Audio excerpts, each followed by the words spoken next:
ว่าของหายนี่เอ๋ยอยากมาเป็นเคยสารวันน้องเองสารวันนั้นงามแท้นาบุญพามาพบอุดางามวิไล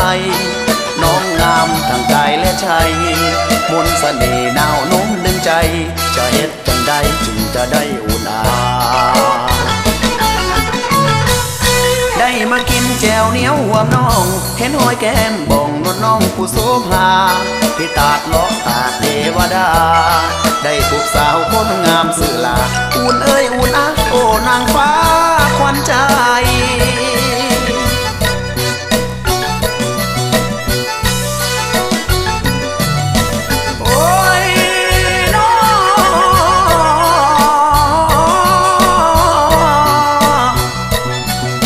สาวนางนับแต่เป็นไฟขึ้นบ่มีเมียมาซ่อนบอนคำนางเอ้ยลาสาวนางนับแต่เป็นฟุ่มใหม่คือสีเขียวแม่นบ่มีเจ้าเอ้ยคำนางเอ้ย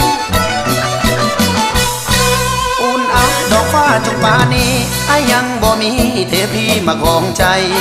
มาเห็นน้องหัวใจมันสั่นสายหอนหนาวเหมือนคนเป็นไข้มาสวยปัวหัวใจได้บ่น้ออุ่นแสงตาน้องสร้างหวานมันทรมานใจกันหูบ่อุ่นคนงามคงจะใจบุญถ้าอ่องได้คงกับอุ่น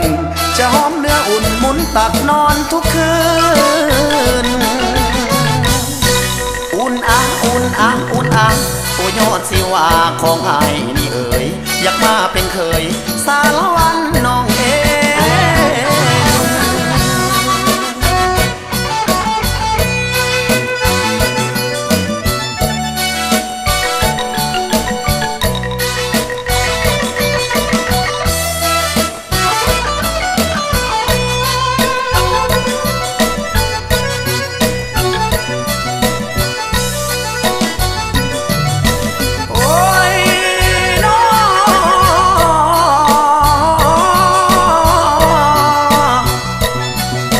สาวนางนับแต่เป็นไฟขึ้นบ่มีเมียมาซ่อนบอนคำนางเอ้ย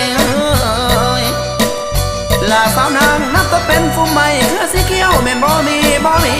เจ้าเอ้ยคำนางเอ้ยอุ่นเอาดอกฟ้าจุกป่านี้ไอ้ยังบ่มีเทพีมาครองใจมาเห็นน้องหัวใจมันสั่นสายหอนหนาวเหมือนคนเป็นไข้มาสวยปัวหัวใจได้บ่น้ออุ่น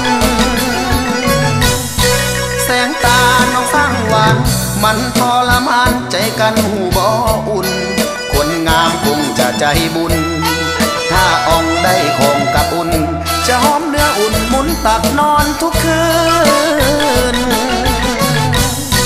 อุ่นอ่ะอุ่นอ่ะอุ่นอ่ะโอ้ยอดสิว่าของหายนี่เอ๋ยอยากมาเป็นเคยสารวัน